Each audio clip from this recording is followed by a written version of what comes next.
Lu pengen membangun habits? Dengerin gua. Kita simak, kita pelajari, kita pahami. Let's go.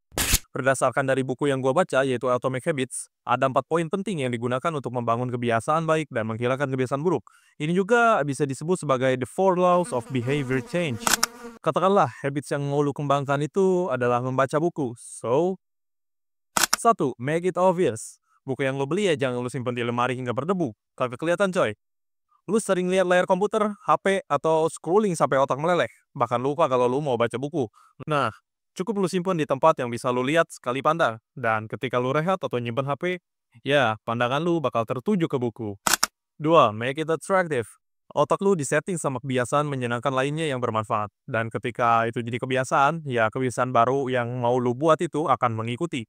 Misalnya, lu suka dengerin musik, lu gabungin dengan baca buku. Boom, lu enjoy baca buku sambil dengerin musik. Lu suka ngemil, sekarang gabungin dengan baca buku. Boom, obesitas lo.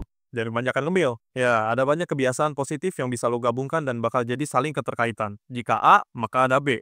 Jika gua ngelakuin A, maka gua ngelakuin juga B. Jika gua duduk di meja kerja, maka gua bakal baca buku. Jika gua naruh HP, maka gua baca 1 halaman. Jika gua bikin kopi, gua baca sambil nunggu kopi gua panas. Jika gua nyalain playlist musik, gua siapin buku. Itu semua bikin sinyal ke otak setiap A kejadian, B bakal nyusul.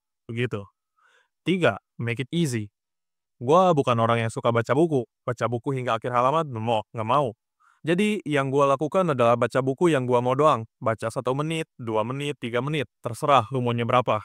Jangan buat otak lu itu baca sampai berjam-jam hanya karena lu ngerasa itu pencapaian atau ya lu merasa produktif. No, no, no, no, no. Itu malah bisa bikin otak lu trauma dan lu nyeting mindset baca buku itu menyakitkan atau momen penderitaan ya. Jadi sebaiknya hindari. Atau, lu bisa buka daftar isi, pilih judul dan baca halaman mana yang mau lu baca. Sesimpel itu. Easy for me and easy for us. Ilmu lu dapet, kotak juga seneng. And keempat, the last but not least, make it satisfying. Gimana? Pasti lu sering dengar istilah self-reward kan? Nah, boleh aja. Tapi ya jangan berlebihan. Lu bisa pansos, caper itu wajar coy. Manusia emang makhluk sosial, jadi boleh lah sesekali share achievement lu.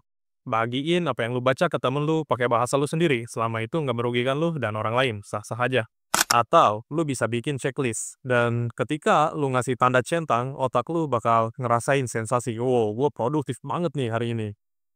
Omong-omong tentang semua hal itu, gue juga menggunakan prinsip yang sama waktu bikin skrip video yang lu tonton ini. Gue punya motivasi dan jelas di depan layar. Gua buat semenarik mungkin sambil dengerin musik, satu hal yang paling gua sukai. Dan gua nulis pakai bahasa gua sendiri, daripada bahasa yang ribet dan sulit dipahami. And it's satisfying, otak gua ngerasain gua produktif banget hari ini. Dan gua gak ngerasa ini beban. Otak pun tidak akan merasa itu beban. Begitu bro. Jadi yang terakhir, ya lu konsisten 1 menit aja setiap hari, do something what you want.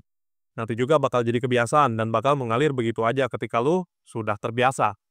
Buat lo yang masih membangun habits, cara ini adalah cara yang efektif untuk gua dan mungkin efektif juga buat lo. Sekian dari gua, mulai aja dulu.